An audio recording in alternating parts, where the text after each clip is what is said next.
Hello everybody and welcome back to some more Master Duel. In today's video we're going to be coming back to a deck that I've been meaning to come back to for a while and that I've seen a few people in the comments ask me to come back to. Don't worry, it has been on my radar. That is going to be our Tri-Brigade Lyrilusc deck. It's been a little while since we've played this, especially the Tri-Brigade variant. We used like an Xyz only version of like the Bird Up variant in the Xyz Festival. That was the last time I think I played Lyrilusc in any real capacity on the channel. So yeah, I think it's about time we got on back to Tri-Brigade Lyrilusc there. So let's go ahead and take a look at the build. It is going to be a little bit different with some of the cards that I have added that I've recently upgraded, or rather crafted, to upgrade the deck that I made for other decks as well.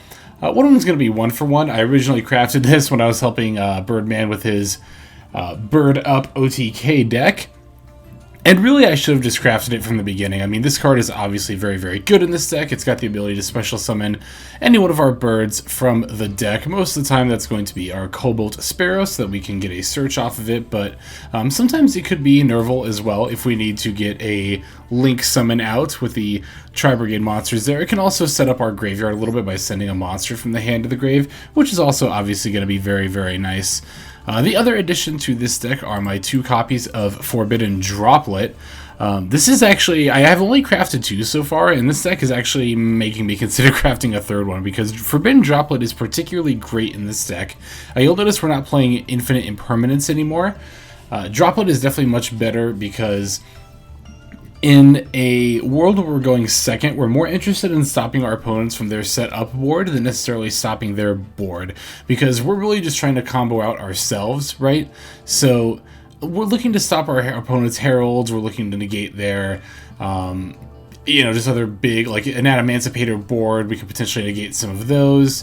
We're really just looking to stop cards that stop us more than we are looking to stop our opponent. And I mean, Imperm does that a bit too, right? Obviously, if we negate our opponent's plays, then they can't get, to their outs, or to their big monsters that clog up the board there, like Herald, like, Borlode Savage Dragon, like Appalachia. Those monsters that clog up the board and prevent us from establishing our board at all. So yeah, Forbidden Droplet is much nicer against those than Imperm. And again, those are really the kinds of cards that we are looking to counter there. So the deck, for the most part, otherwise, it's not really changed at all. It's still the same ratios. Otherwise, the extra deck, I'm pretty sure, yep, is still exactly the same. I'll go ahead and go over the list here, and we'll briefly go over what the deck is all about before we go ahead and take a look at some games here. So the deck is going to contain 1 DD Crow, 2 Lyrilusc Cobalt Sparrow, 2 Lyrilusc Sapphire Swallow, 3 Lyrilusc Turquoise Warbler, 3 Tri-Brigade Nervall, 3 Lyrilusc Beryl Canary, 2 Lyrilusc Celestine Wagtail, 3 Maxx, 1 Tri-Brigade Kerass, 1 Tri-Brigade Kitt, 3 Ash Blossom, 3 Tri-Brigade Fractal, 1 Apex Avian. That's going to do it for the monsters. And then the spells, we have 1 Harpie's Feather Duster, 1 1-for-1, let's say that 5 times fast, 2 Lightning Storm, 3 Lyrilusc Bird Call, a Fire Formation Tenki, 2 Call by the Grave, and 2 Forbidden Droplet.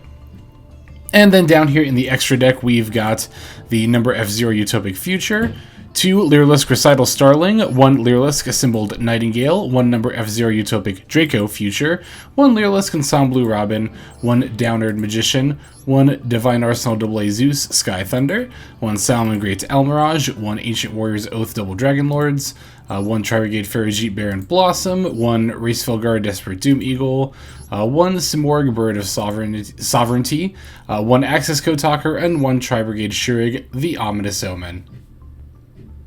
So in the link to the description of this video, I'm going to have, or rather in the description to this video, I'm going to have a link to my combo guide, which will help kind of illustrate what this deck can do better. But basically on the surface, we're just looking to play, a bunch of our little birds out, so that we can go into our extra deck monsters, the ideal turn 1 ending board, of course, being F0 Utopic Draco Future, plus a Simorg that goes ahead and summons an Apex Avian for us, and you can also sometimes get an Ensemblue Robin out on top of that. Now, these games that I've got showing, coming up here to show you, a lot of the times I actually don't get like an ideal setup or even like a typical start.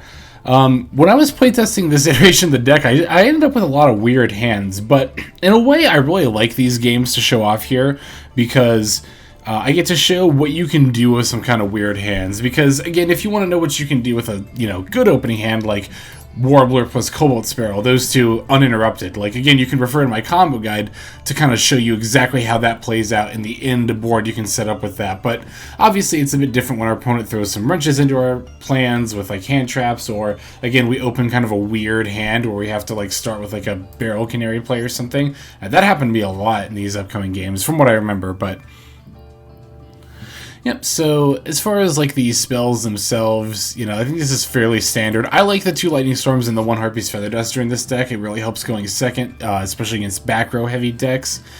I like the 1 Tenki. I've seen some people run up to 3. I think 3 is definitely too many. 2 I could see, but Fractal's our only target, and it is a really good card, but we really only need the 1 Tenki. It kind of acts as a Foolish Burial substitute, which Foolish Burial is a good card you could put in this deck. Again, I'm using Tenki as kind of a substitute because you can get Fractal. I think Tenki is even a little bit better because Fractal can be used as a sort of Foolish Burial, but also has a lot more utility having the Tri-Brigade effects as well. Another card that you could be playing in this deck that I'm not playing is the Wind Barrier statue, and it's not that I dislike the card, I just don't really currently have, I think, any room for it. I mean, I could take out the DD Crow, sure. That's definitely a flex spot, and I have considered dropping the DD Crow for the Wind Barrier statue. The only thing is, I actually really like the DD Crow not only as a tech hand trap option, but there have been plenty of times where like I normal summon DD Crow, which allows me to special summon, Sapphire Swallow, and then special summon Wagtail to search Bird Call, and then you can go into plays. Like, DD Crow is actually very useful as a combo piece.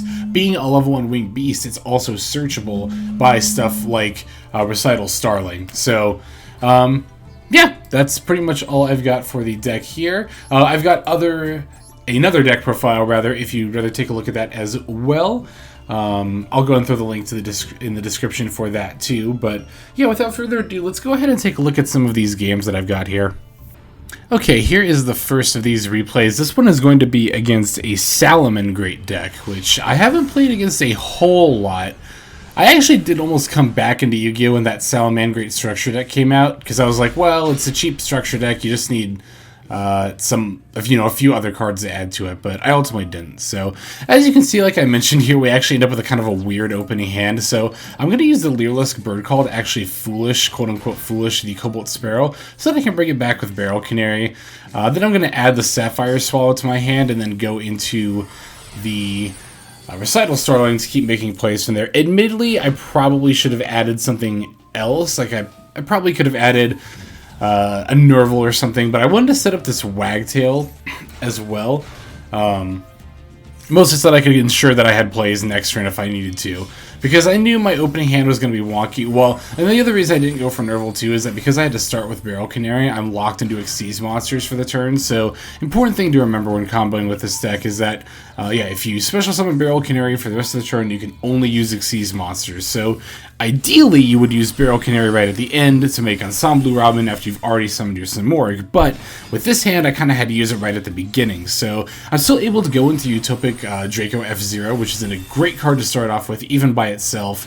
But that with Droplet is unfortunately all that I'm going to be able to have against my opponent here, because I had to use Beryl Canary, early. Those Lyrilusc cards, I swear, they're so hard to pronounce sometimes. So our opponent's got the Imperm, which is pretty annoying here. Now we're not going to be able to take control of and negate their monsters, so I do have the Droplet, though, as well as Maxx and DD Crow, so I have plenty of outs here. I'm definitely going to Maxx in response to my opponent's Foxy's effect, which does resolve. That's always good for us. So yeah, if opponent summons the Foxy, and I get to start drawing. I know between the Maxx and the Forbidden Droplet, as well as the DD Crow, that I can stop my opponent from doing anything too scary here. I'm actually going to DD Crow in response to Splash Mage's effect here, but my opponent has a Ghost Spell, which I don't get hit with very often. It's pretty much the Ash Sea for graveyard effects instead of deck effects. So, yeah, we can't banish that card from the graveyard, so Splash Mage is going to resolve, which is still ultimately fine. We still get draws off of it, so I'm not too worried here. Opponent is then going to link away into the Transcode Talker. Now, I want to pause here real quick because this was an important decision point I had to make that I don't feel like necessarily everybody would make. So I see this Transcode Talker come down. I've seen this card a few times. I've mostly against like Cybers, well, not Cybers, but like Code Talker decks, which are pretty much just Cyber stacks, but I recognize this card's effect, and I remember as soon as I see the art, I'm like, wait a second, can't this card bring monsters back? So I note that my opponent's got, you know, plenty of Link monsters to bring back from the graveyard, and then I think back to my Adamantipator playing days, and I'm like, wait a second, I know, I can recognize when somebody's climbing into an access code talker. I know what that looks like. So yeah, I'm pretty confident at this point they're trying to use access code in order to basically wipe out my board, and I don't know if they could quite lethal me. Obviously I don't know what these other two cards in their hand are, but they could at the very least, you know, wipe my board and deal a lot of damage, which I don't want to happen. So I'm going to be using Forbidden Droplet here in response to this Transcode Talker's effect, which, I mean, like, you might be thinking like, duh, right, of course that's what's going to happen, but that's not like a very obvious play to perceive a lot of the time. Like, there's a decent amount of time where you see this Transcode Talker and you're like, oh, this card, whatever, it's Code Talker, they're not that threatening. But you gotta recognize, like, when your opponent is trying to go into certain plays, even if you're not, like, familiar with the deck themselves. Again, just reading that they have a Link 3 that's about to bring back another Link monster, and just knowing that, you know, they're only out over my board is pretty much Access Code Talker. Yeah, I'm definitely going to be, after I draw, of course, I'm going to be flipping up the Forbidden Droplets effect in response to the Transcode Talker here. At which point my opponent concedes, because now they know they can't go into access code. They're kind of forced to pass with just the transcode up, and then I get to make my plays and then pretty much just have game. So I've mentioned it before with certain stun decks like Altergeist that a lot of the times you don't even need a floodgate to completely brick your opponent's turn. You just need one well-timed negation, and I think that is a good example of a well-timed negation, just stopping my opponent from winning and then even leading them to concede as they realize that, you know, they can't win from there. So, yep, I wanted to show that off particularly for that reason. Okay, let's go ahead and take a look at the next game here. Alright, so this next game is actually going to be against the Drytrons, and I think this is one that I think a lot of you will find very satisfying to watch as we take on a Drytron board and then combo out ourselves. So we look at our opening hand here, it's okay, right? Like Nervall, 2 Beryl Canaries isn't that great. The Celestine Wagtail, we have an Ash at least, so I'm going to start with my Nervall here and go into an Almirage. And of course I'm going to use Nervall's effect. Isn't Nervall like a villain from Billy and Mandy? Isn't he that like shadow dude, right? I think I remember that. Anyway, yeah, so I'm going to go into Fractal in order to send the Sparrow, and kind of like last time we have to start with Beryl Canary, which is a little bit awkward, but is ultimately going to end up being fine. So we're going to go into a Recital Starling here. I'll go ahead and power up my Almirage because I'm not going to link anymore this turn, so I don't need to get it out of my extra monster zone. So yeah, why not? We can go ahead and give it the boosts from Recital Starling there. And yep, we're going to go into some fairly typical plays here. We're going to overlay now into Wagtail, or not into Wagtail, into a Recital Starling with the Wagtail. We're able to search a bird call as well. I'm going to grab DD Crow here because, 1, I have a Beryl Canary, and 2, I've already used a Beryl Canary, so there's no need to grab a Beryl Canary with that. I think actually I could have used this Warbler to special summon something else and potentially evade an Ensemblue Robin. Let me know in the comments if I could have been able to do that.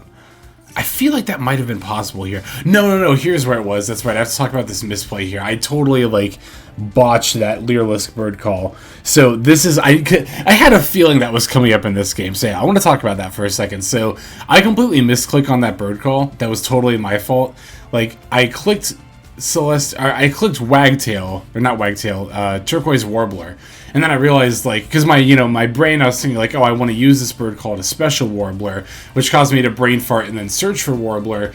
And then I realized, oh, I don't think I can add a, I don't think I can summon a bird that I searched. So I clicked, cancel or no, thinking it would go back to letting me pick a different option. But no, that when you click no on the bird call search, it sends it to the graveyard instead. And since, I had to summon a bird with a different name, I don't get to summon my Warbler here. So that's really unfortunate. We could have set up an Ensemblue Robin, but unfortunately a misclick on my part just led to that not being the case. Okay, so our opponent's going to start off with Drytron, Zeta, Jeez, I can never remember these things. Aldhaba. I'm definitely going to ash that. You usually want to ash the effects that search the ritual spells in this deck as a rule of thumb, because the ritual monsters just tend to be easier to get. I'm going to let this Drytron resolve because I'm not particularly threatened by it, honestly. If they're just summoning Drytron monsters, that in and of itself isn't a huge deal. So I'm cool with that. Here it goes the Alpha Thraben, which searches a monster. Again, I'm not too concerned by that. I'm mainly looking to negate and take control of... I was going to do Fafnir, the rank 1, which I thought my opponent was going to go into, but they kind of pull a fast one on me here. I don't even know if it's really pulling a fast one so much as, like, this is just how you play the deck correctly. But, yeah, they end up going into a Zeus, which I'm like, oh, crap, you know, like, definitely wasn't anticipating that. Admittedly, I do always forget about the assembled Nightingale into Zeus play there, so... Yep, they're going to be able to make the Zeus here. I'm going to DD Crow the Altalus here so that it doesn't come back. But my opponent is unfortunately going to be able to get the Ben 10 search. Because now I can't negate their searches with, you know, Utopic Draco Future. I have to save this for the Zeus here, so... Alright, we go ahead and summon the Nervall here, but fortunately because the Zeus only has one, you know, destruction here, I can take control of this game pretty easily, actually. Yeah, I'm going to go for the Race Vulgar, put back one of their Drytrons just because I can, and then from there go into my own access code talker. And we get the Nervall's effect, and we can chain block it with the access code. Not that it matters, because my opponent realizes by this point, oh, access code can just blow up Zeus, and if they try to respond with Zeus, I can just take control of it. So, again, it's always satisfying to get those wins against Drytron when we can actually answer their board for a change. I do apologize if I said that my opponent had a Herald we stopped. I think that might actually be a different game coming up here. So, I didn't mean to mislead you there. Let's actually go ahead and go into the next game. Okay, next game here is actually going to be against Tri-Zoo. I looked for that other I could have sworn I had a Drytron game with Lyrilusc where they summoned a Herald and I dropleted it and a Zeus and then got to combo out. But that might have been with a different deck or just I didn't save that replay, so apologies for that. I didn't mean to, again, mislead you with that. But we'll go ahead and see a game against Tri-Zoo here. So we get the first turn, which is pretty nice. I'm going to start with the Warbler into the Sapphire Swallow. Again with these weird opening hands in these bird up games for this video. Yeah, I played a whole bunch of games trying to get some solid hands here. But, you know, again, it's actually kind of nice that we got to see some weird hands for a change, because now you can see how to play some weirder hands, like this one, for example. So, yeah, since my Recital Starling got negated, I'm just going to normal summon the Nervall and then go into Farajit. And then now I can get Nervall search to special and use Farajit to special summon whatever I search, which is going to end up being Fractal. Yeah, I'm going to go ahead and summon the Fractal and then use its effect here to summon the Simorgh. So, yeah, again, this is kind of like a weird variant, like a half variant of the quote-unquote standard combo line, but you can see how even with like a wonky hand and getting ashed, we're still able to come out on top here. Our opponent's got a Droplet, which is really annoying. They go ahead and discard a Tenki and a Kitt. Not sure why you wouldn't just activate the Tenki first, actually, now that I think about it, but okay, whatever. Actually, maybe they drop another Tenki here. Or I guess it's just because they already had the Fractal. I think the Tenki still could have been good bait there, but, well, either way. Yeah, they're going to go ahead and negate our Apex Avian. So, unfortunately, we don't have our Omni negate, but we at the very least still have a decent board. Okay, they did have another Tenki. I thought that might have been the case, so... yeah, here they're going to go ahead and... yeah, I remember this game now. So they're going to link away into the Farajit and then get the Beryl search. But I think what my opponent kind of fails to realize here is that they have to put something back. I think they wanted to Revolt and the Ram, like they kind of wanted to have their cake and eat it too. And at that point, they're just going to go ahead and consider, which honestly, I kind of thought the game lasted longer than that. But no, at that point, they just, I think, realized that they can't, you know, have both. So they're going to have to pick some more. So, okay, let's go ahead into the next game. Yeah, I'm going to see again if I can't find that Drytron game. I didn't see it when I looked last time. Let me look again real quick. Alright, so yeah, this one's actually going to be against a Ishida deck. No, I could not find that Drytron replay. I even looked at my recent games and it just wasn't there. So, again, I apologize for that, but let's go and take a look at this Ishida game here. Okay, so our opponent's going to get the first turn, which unfortunately we didn't open any hand traps, and like, Swallow and Wagtail is a pretty weird hand. Like I said, all these weird opening hands during this play session with Bird Up, but they're going to get the Alistair off and then link into the Almirage after searching the Invocation. Unfortunately, again, we don't have Ash or Maxx or anything, so there's not a whole lot we can do about this at this point. They're going to go into the Secure Gardener, which being a light attribute means with Invocation that they can get the invoked Macabre. Isn't that what it's called? It's the one that negates stuff. We know the one. Yeah, it is Macabre. 2500 attack. Can discard to negate the same thing. You know what? I think this actually might have been what I was thinking of when I thought of a game where I used Droplet to negate cards. Okay, I negated the Macabre. No. I do remember this game. Okay, yeah. So, yeah, it wasn't against Drytron like I thought. I kind of blended these two games together in my brain. I might have fused them, as you could say. But, sorry, that was a shitty little laugh. But whatever, yeah. So our opponent's got a Macabre and a Window, which normally would pose quite a threat. But we have Droplet, and this is kind of one of the reasons I love Droplet in this deck. And we actually top decked a Warbler as well. So, yeah, here I'm just going to discard one of my extra called buys and my Wagtail in order to negate Macabre and Window. We can then special the Wagtail with the Warbler and search a Bird Call. And from here now we can just go into a lot of really good plays. So yeah, this is another reason why I kind of considered having the, the Droplet at 3, especially in a deck like this, is just breaking boards like this is so nice. And again, like, that's a little bit better for us in this particular deck than Imperm, because we're a little bit more concerned about being able to do what we need to do, as opposed to stopping what our opponent is doing. And Droplet is much better insurance for that, going second than Imperm is. Don't get me wrong, Imperm is still a really good card, and in most decks I do generally tend to prefer like 3 Imperm and 2 Droplet. Like, I definitely still prefer that for Tri-Brigade Zodiac, definitely, but yeah, I don't know, with a deck like this I could absolutely see playing a 3rd Droplet. I don't know that I'm going to craft one just yet, though. You know me, I'm always so, like, conservative with my Ultra Craft points. Excuse me, I need to take a drink of water here.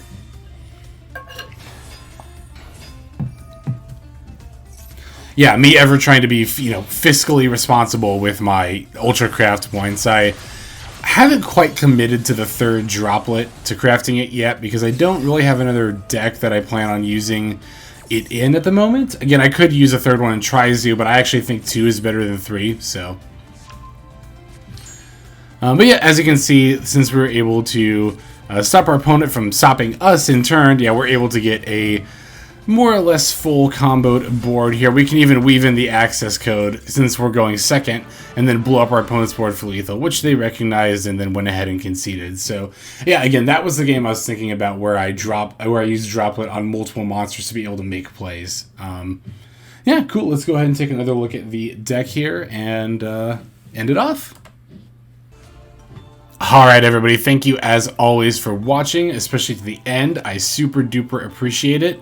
Yeah, so Bird Up here, I don't know, I kind of feel like playing more games with it, to be honest. If you want to see more games, let me know. Of course, I'm going to still be working in a bunch of the other decks that I have been playing with recently. Like, you'll see more Adamantipator. It's been a little while at this point since I've recorded a Tri-Zoo, so I might try to get some of that in soon. And I'll also be still going back and looking at some of my older decks and seeing that I haven't, used in a while, and seeing if I can update them. I'm particularly thinking about Altergeist, because I'm a huge fan of Altergeist, and I haven't played it in a while, so that might be another upcoming deck profile update you might see. But, enough speculative talk here. Yeah, Bird Up, though, I totally forgot how much I loved playing this deck when I was doing these playtest games here. I kind of let it fall by the wayside a little more than I intended to, and I think the additions of the Droplets and the 1-for-1 over the Imperms are very, very nice. I think they're ultimately going to be very solid going forward. I'm very satisfied with this iteration of this build. Again, I've kind of considered dropping the DD Crow flex spot in order to try a barrier statue, but I really do think DD Crow is just better, honestly. So I'm going to be sticking with it for the time being. But yeah, like I said, I always appreciate everybody who watches, especially if you're watching the end. I'm also especially appreciative if you're commenting and subscribing, but either way, I just like you being here. I love making these videos, and I love that people love me making the videos here. But yeah, that's going to do it for now. This is Xlex, signing out, and I hope you have a fantastic day.